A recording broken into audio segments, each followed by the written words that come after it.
Hi, you're listening to The Sociology Show, a podcast about absolutely anything to do with the wonderful world of sociology.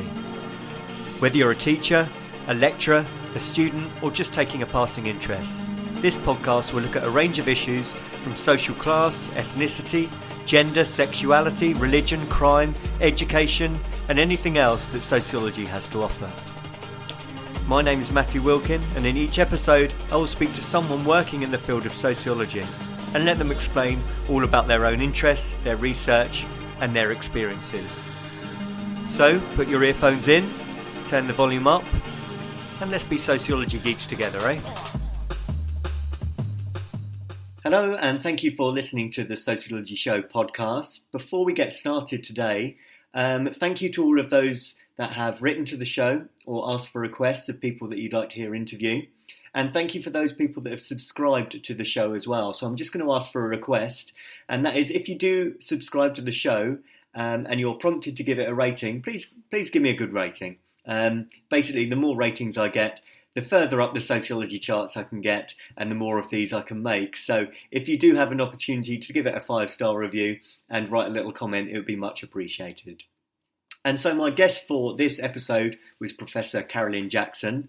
Carolyn is probably best known for her 2006 publication, Lads and Ladettes in School, Gender and a Fear of Failure. And we talked about that piece of research in the first part of the pod. And in the second part of the pod, we looked at her more recent research, her book that was released this year, on lad culture in higher education, sexism, sexual harassment and violence. This is a really fascinating piece of research, and really highlights just some of the ideas to do with the misogyny that still exist, not just lower down in schools, but onto higher education as well. So I hope you enjoy this one. Let's go into the interview. Thank you very much for taking the time to talk to the podcast. Would you like to introduce yourself, please? Yeah, I'm Carolyn Jackson. I'm a Professor of Gender and Education at Lancaster University in the Department of Educational Research. Within that department, there are a number of different centres, and I'm based mainly in the Centre for Social Justice and Wellbeing in Education. I think it's worth also just saying a little bit about the kind of teaching that I do there, because whilst this is mainly about research, actually my research and my writing is so much informed by students and the students I work with.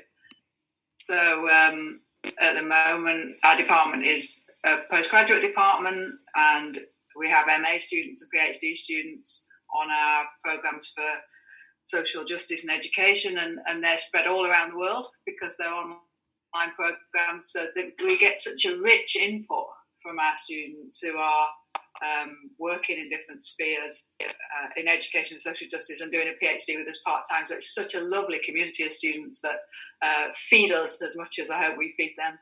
Great. And what's your background in sociology, Carolyn? Where did it all start for you? It started at A-level. So I was doing science A-level, so mixed biology and chemistry, with a view to going on to do biology at university. And then I did sociology A-level and just loved it, and just really, really shifted the way I thought about things, and particularly interested in gender even at that point. Yeah. So then decided to do actually psychology at university, but I did sociology as well in the first year, and then as a minor.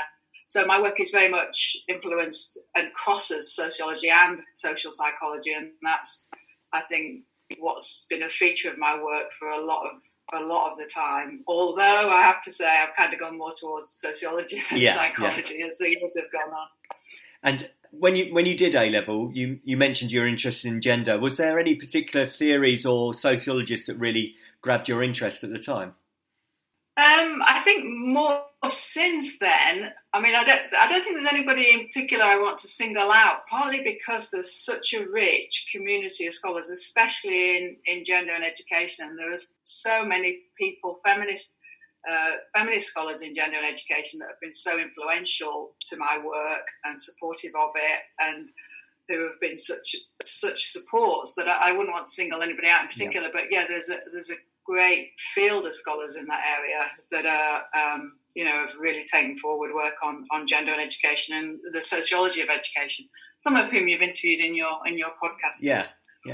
And let's get into your own research then. Probably best known for Lads and Ladettes. When that was 2006, that sort of period of time.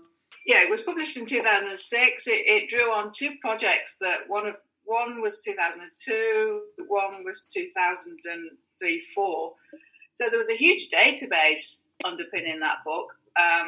Interviews with 200 students and questionnaires with around 1,000 students. And it was all started really by this notion about boys' underachievement and this kind of huge moral panic really about boys underachieving at GCSE in particular at that time. And that's the whole notion of boys underachievement has been really problematised by feminist scholars, including me, and rightly so, because it's not a simple picture that boys were or are still underachieving. There are many factors that you need to consider in that. Many boys do really well, many girls don't do well. So things like social class, ethnicity feed into that as well, and we need to think about it. So it's not a simple picture. But at that time, there were concerns that, or claims that, boys were doing less well at school because they were behaving lavishly. Yeah. And that meant that it was seen as more cool to mess around and to just be a kind of class clown rather than to take their work seriously. So Lads and Ladettes was really about trying to explore that, but not just among boys, because I was really interested to think, well, is this an issue for girls as well? Yeah. And just for clarifications, how do you define lad culture or ladism? Okay, so that's an interesting question. So what I was interested in really was how the students and the teachers themselves defined it. And in relation to secondary school, it's defined differently to how it's now seen in higher education, which we'll talk a bit about later. But at that time, it was seen to be characterised by, as I say, in relation to boys, around messing around in class, being a class clown, being disruptive. Really central to it was this notion that it's not cool to work hard, that academic endeavour is just not cool and is to be avoided. Sexism came into it as well, in some cases kind of drinking and emphasising the social sphere. But certainly it was about this discourse that it's uncool to work hard in school. And that's what the government were highlighting as a concern at that time. Is it something that's always been around, though? You can go back to sort of Paul Willis's study in the 70s where he talks about the lads. Did it become more defined in kind of the 90s and into the new millennium, do you think? I think it has shifted. So Paul Willis's work, really important, was suggested that lad culture was associated mainly with white working class boys. Yeah. In his study, certainly. And then Becky Francis argued through her work that actually, as time had moved on, lad culture had shifted and was much more, was broader. So it wasn't just associated with working class boys. It had been kind of taken on by middle class young people as well. Yeah. So it has shifted over time, and I think it's shifted again more recently as we've started to see concerns raised about it in higher education. It seemed to be really defined, didn't it? I was at university mid-90s, and you had FHM magazine loaded, men behaving badly, fantasy football on the TV. It really became defined, didn't it? That whole idea of ladism.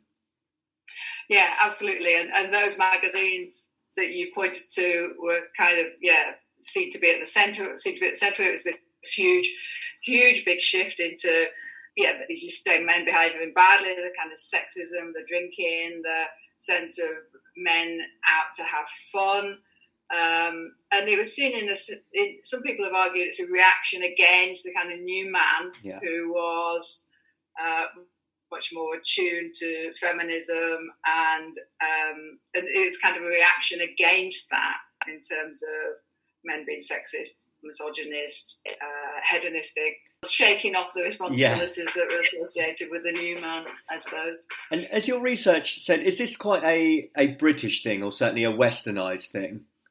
I don't think it is, in some senses. So in relation to higher education, if we just switch to that for a second, some of the concerns about lad culture in higher education are about men being sexist, about a drinking culture, about them being racist, homophobic, strong associations with sport.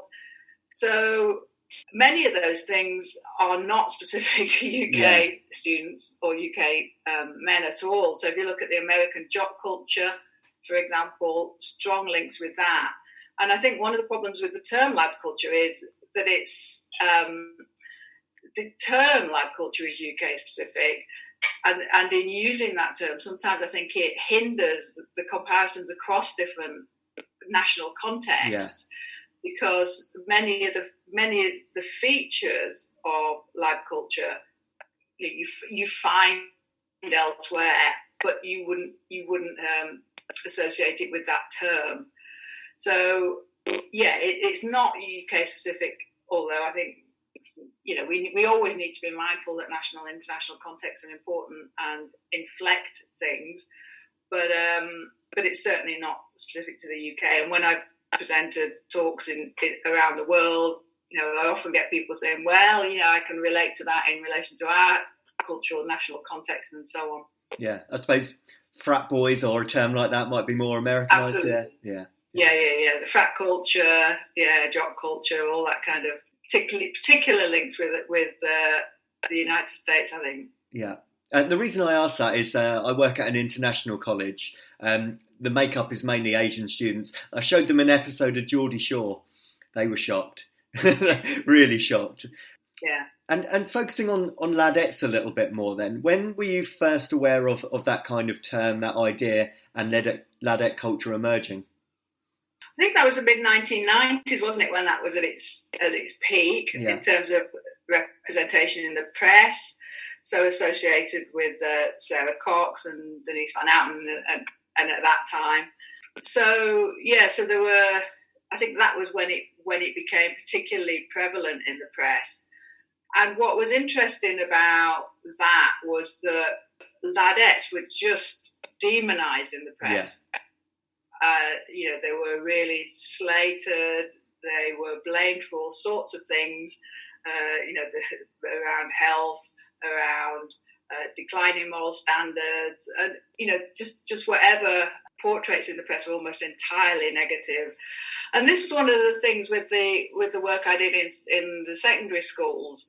So, and in university, but if we focus on secondary schools, so there, lads were seen to be disruptive. They were seen to be a nuisance by some teachers, but lads could also be seen by teachers as being lovable rogues. Yeah. Whereas the girls that were seen to be ladettes, there was nothing positive about them in the eyes of the teacher. Mm. They were just seen to be trouble, very different from boys. There were lots of gender double standards at play, which has been a feature of the work that we've done in secondary schools and in higher education contexts.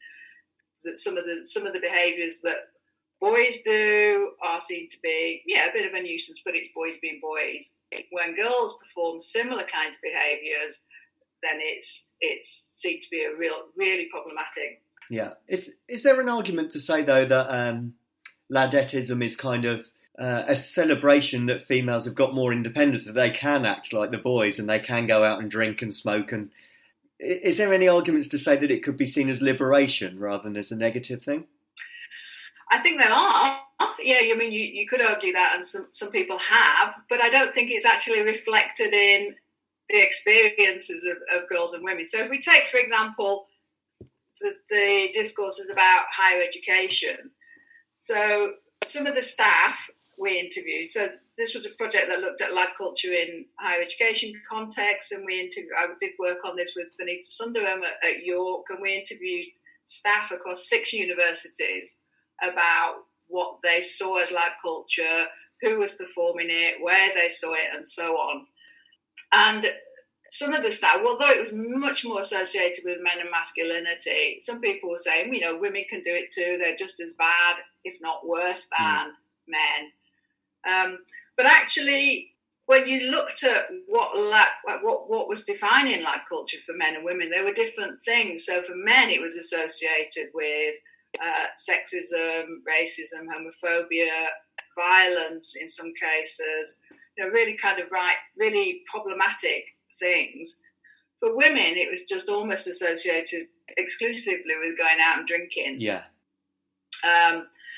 So the kind of really problematic elements of it, the sexism, racism, violence and so on, weren't there for women, and yet women were often judged more harshly than the men were for these so-called laddish behaviours. But to come back to your question, the notion that women can now go out and they can drink and they can do the same things as men, and actually they're trying to ape men, which is copy men, which is a strong discourse in the press representation of ladettes, just isn't borne out by the research at all. So women have to tread a really careful line when they go out drinking, whereas for men, it's, the more you can drink, if you can hold your drink, the better. It's seen as a badge of honour. For women, still going out and getting drunk is seen as being a problem. Women that get drunk are often cast in a really negative and derogatory way. Women also have many more concerns when they go out and drink about their safety as well. So it's not the case. The research suggests it's certainly not the case that women can go out and drink and be judged in the same way as men, because those double standards are really at play there. Yeah. So, you could argue there's some sense of a celebratory discourse around women about drinking, for example, but that's not the lived experience of most women. Yeah. And in terms of the whys, I know your 2006 book is, the full title is Fear of Failure. Is this a way of masking educational failure or not engaging in education? Why do you think it actually comes about in schools? So that's a good question.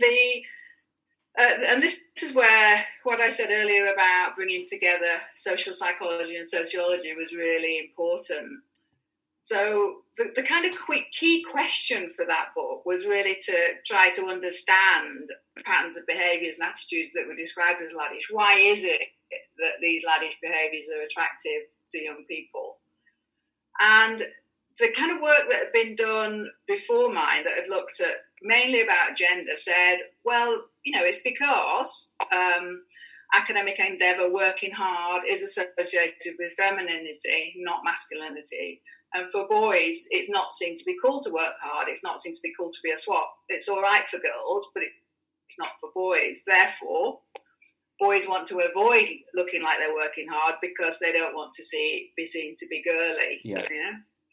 And that is an important part of it. But the problem is that actually, when you do the interviews with girls, it's not cool to be seen to work hard for girls either. Right. The associations with being a swot are a problem for girls in the same kinds of ways that they are for boys. So this notion that young people try and avoid looking like a swot because it's uncool, is there for girls and boys. And so it struck me that it's not quite so straightforward. It can't just be associated with masculinity if girls have this issue as well. So I thought we need to look beyond this. Clearly, social motives in terms of looking cool and being popular, or avoiding being unpopular, I think that's important as well. Not everybody, not all young people are concerned about being popular or driven by that. But most people want to avoid being unpopular, because in school, if you're unpopular, you like to get picked on, marginalised, and so on. So that is a factor, but there are other factors as well. So fear of social failure, being unpopular, is one, but fear of academic failure also comes into it, and this is where the social psychology comes in about what are young people's motives for working hard or not in school. And so you'll know that in schools there's a lot of pressure to be successful, to do well. Getting good grades is really important in terms of future careers and prospects and so on. And all the young people that I interviewed said that it was important to do well. They valued doing well in school. They wanted to get good grades. There was none of them had this notion that it wasn't important, that they didn't want to do well. But many of them were actually fearful of being seen as academic failures. So, none of them wanted to look stupid. And, the kind of testing, the grading, the ways in which performance was made very visible in school context, in some cases made them want to kind of hide their work and effort. Yeah. Because if you hide your work and effort and you don't do it very well, you can attribute it to a lack of effort rather than because you're stupid. That makes sense. Yeah, it does. Yeah, I interviewed Matt Pinkett and Mark Roberts last week, who wrote a book, Boys Don't Try, and they said exactly the same thing.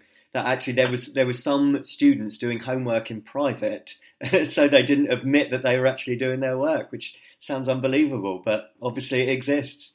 Absolutely, and that was a really cool finding to the work that I did. That girls and boys would go to great lengths to hide the work they did because they just didn't want other people to see how much they did. And there's kind of a win-win in that as well, because if you can do it but you can hide it, you look cool. But then also, if you achieve well, you kind of come across as an effortless achiever. So, you just do well by virtue of being a genius rather than having to work hard. So there are lots of attractions to hiding the amount of work that you do, in terms of you're more likely to be seen to be cool in school. But also, you've got an inbuilt excuse if you don't do very well because you didn't try rather than because you're not competent or not clever. Yeah, defense mechanism really, isn't it? Absolutely. So those two factors, when you bring those factors together and think about it in terms of the kind of social and the academic, then you can see why this discourse about it being uncool to work hard is really attractive for young people. And it's one that we need to challenge, really. And I think, the way I tried to theorise it in Lads and Ladettes was both in terms of gender, but also in terms of how much competition there is in school, and trying to reduce fears of failure by reducing competition, by reducing social comparisons with each other, and so on. Thanks, Carolyn. We're going to end part 1 there, and in part 2 we're going to come back and talk more about your more recent research about lad culture in higher education. Welcome back. I'm talking to Professor Carolyn Jackson, talking about laddism and lad culture. Carolyn, I wanted to talk more about your more recent research, lad culture in higher education. Do you want to tell us a bit more about that, please? Yes, sure. So when I started out, as I talked about already, the concern initially was about laddism and lad culture in secondary schools. And then it shifted pretty quickly into concerns about laddism in higher education. So I got invited, somebody contacted me and said, look, I've read your work on secondary schools. Now I'm finding that there are similar things going on in my classes at university. Can you come and do some research there? So I did that with Steve Dempster. But more recently, I've done work with Denise Sunderland, which has been looking at lad culture in university context with a focus mainly on kind of the sexism, sexual harassment and violence. And is the research, again, mainly UK and US based? Is that right? Yeah, so we've just published a book called Lad Culture in Higher Education, Sexism, Sexual Harassment and Violence, and that focused on English universities. So we did interviews with staff in 6 universities in England, and they were different kinds of universities. So we wanted to get a real mix in terms of student intake, geography, whether they were campus or non-campus. And the reason that we focused on staff perspectives is that the work that had been done already had focused entirely on students, so how students saw lad culture and what they saw the impacts has been. We wanted to see what staff thought about lad culture, because at the end of the day, universities have a responsibility to try and challenge lad culture. And of course, that's linked, the student unions have driven a lot of that work, but it shouldn't just be left to student unions. Institutions themselves need to understand what's going on and tackle it. So we wanted to see whether staff thought it was a problem, whether institutions were doing anything to challenge it already, and what more could be done by institutions to do that. And how does lad culture in higher education manifest itself? How is it different to secondary or college age? Yeah, so as I said, the focus in secondary schools was about this discourse about it being uncool to learn, and that really wasn't the focus in the higher education context. There, the concerns in the press were about sexism, about rowdiness, about men going out and drinking a lot. It was particularly associated with sports teams. Yeah. So there were some really high-profile cases in the media about rugby teams chanting on buses and so on. Other kinds of things about chanting about, well, there's one case at Nottingham where there was chanting about digging up a corpse and having sex with it. So there were some really high-profile cases that hit the press that caused concern.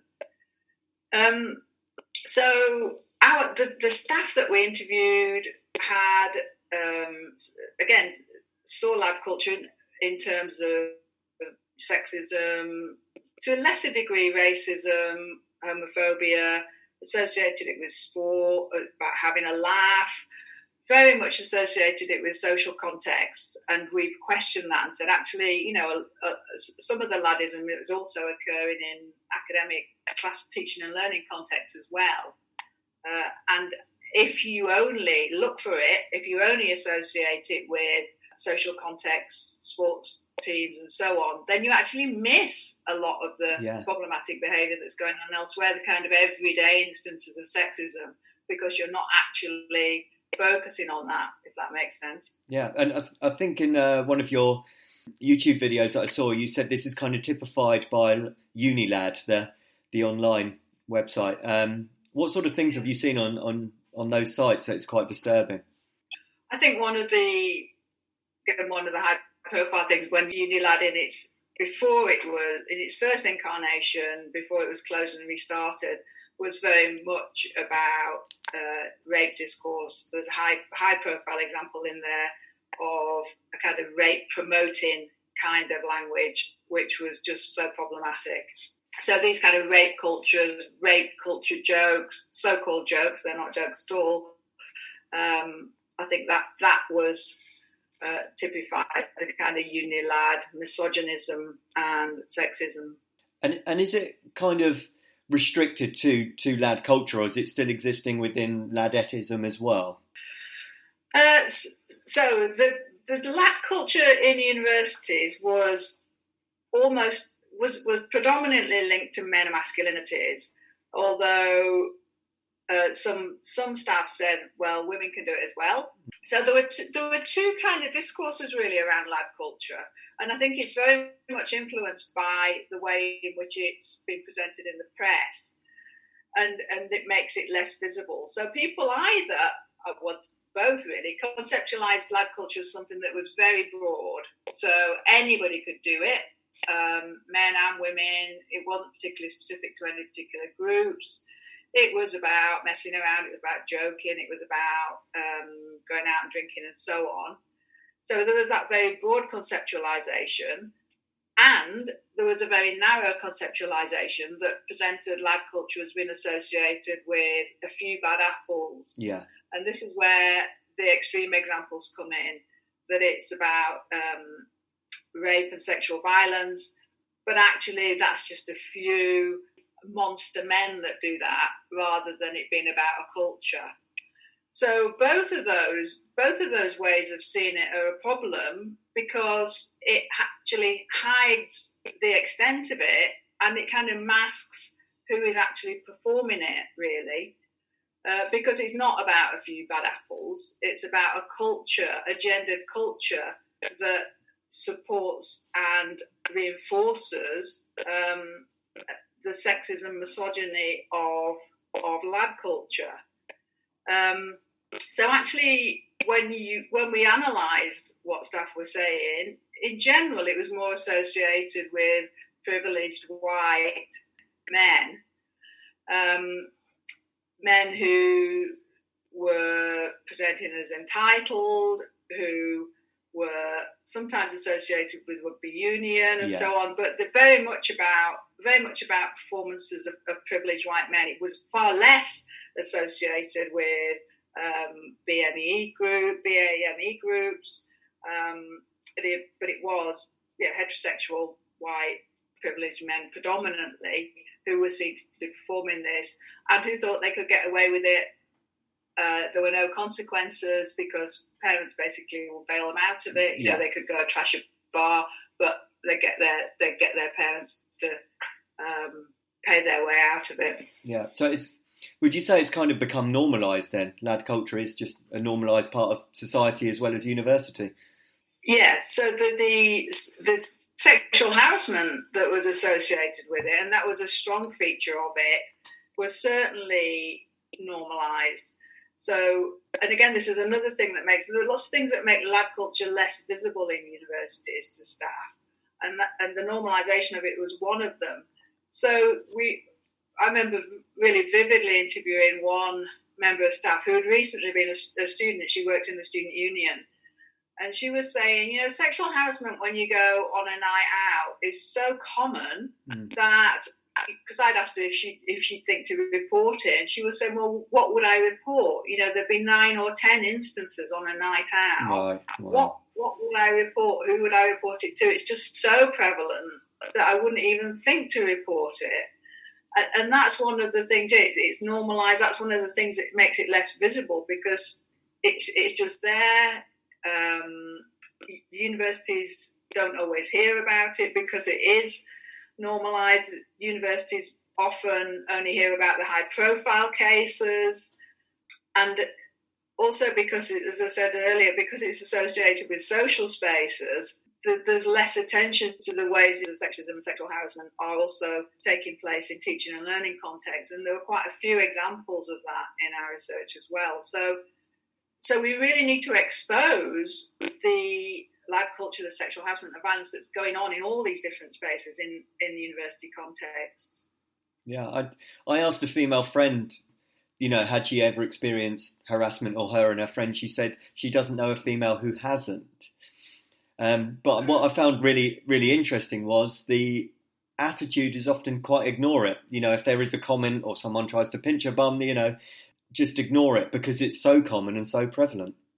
Yeah, and I think women find ways to mitigate, don't they, to try to keep safe. So you don't always know, if you turn around and challenge a man, the impact, the response that you're going to get. So I think there are all sorts of factors that mean that, it becomes normalised. And I think one of the things that's really important to flag about the work that we did on lad culture and higher education, was the ways in which, the kind of really depressing ways in which it was explained.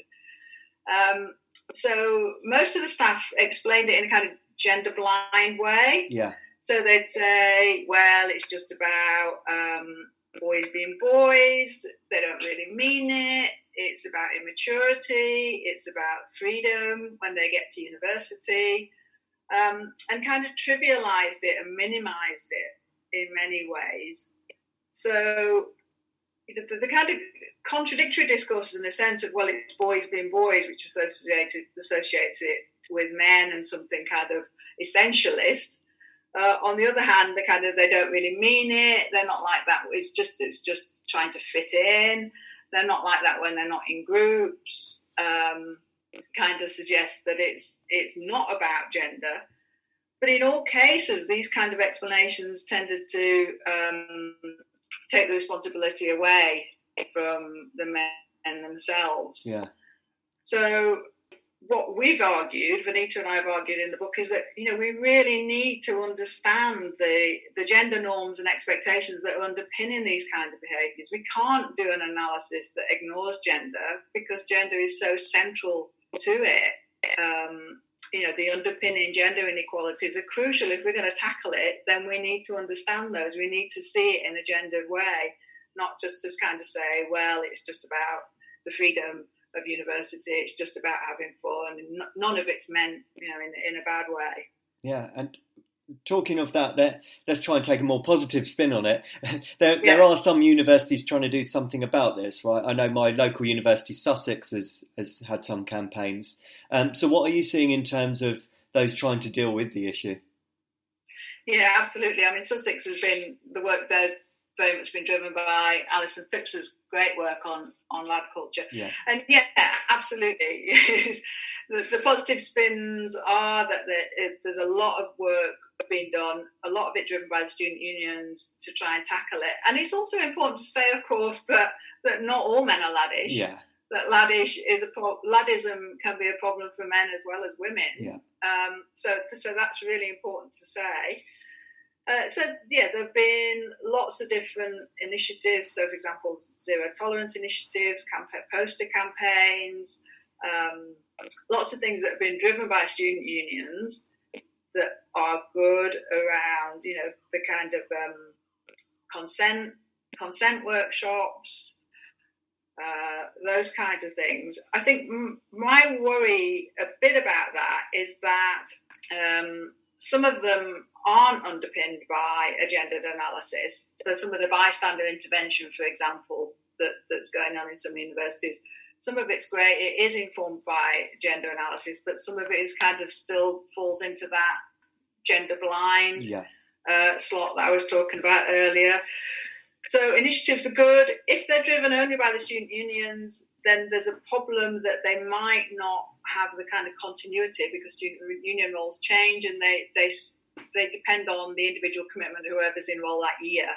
So they can be short-lived. Not always, but they really need institutional backing and institutional support to make sure that they are long-lived and they're not just about the interest who's in the student union role at that time. So the institutions need to take responsibility for this as well, and they need to do things that aren't just about the student union taking action. Yeah, and is your research showing that there is a move away from laddism, or is it actually increasing? I don't think we can say based on what we've done. Yeah. So ours was just a kind of snapshot at one point in time. And we often get that question about whether it's increased. Has it always been there? Yeah. Has it increased? It's just really difficult to answer. I think changes in form depending on the time. So, social media now has a huge role in terms of the way in which laddism is performed in a way that it wouldn't have done 20 years ago, for example. So I think it shifts in form over time, but I couldn't say whether it's increased or decreased. Yeah. But certainly the initiatives you would hope would start to have an impact. But I think it's a bit early to say. Thank you. Where can people read more about the study? Okay, so we've just published the book, Lab Culture in Higher Education, which is published by Routledge. So you can access that online. Or we've also got an article in Gender and Education. So if anybody wants to follow these up, you can look at my website. If you just Google Carolyn Jackson Lancaster, that'll come up and the publications will be there. And then the stuff around secondary schools is in Lads and Ladettes in School, and there's the book and there's various articles as well that relate to that work. But my website's probably the best place to go. Great. And people can follow you on Twitter as well? Absolutely, yeah. I think it's Carolyn P. Jackson on Twitter, at Carolyn P. Jackson. Fantastic. Thank you very much for your time today, Carolyn. I really appreciate it. Pleasure. Thank you. And it's a great series you're doing. Lovely. Cheers. Thanks, Carolyn. Thank you for taking the time to listen to the podcast. If you would like to contact the show or be interviewed, then please email the Sociology Show podcast@gmail.com.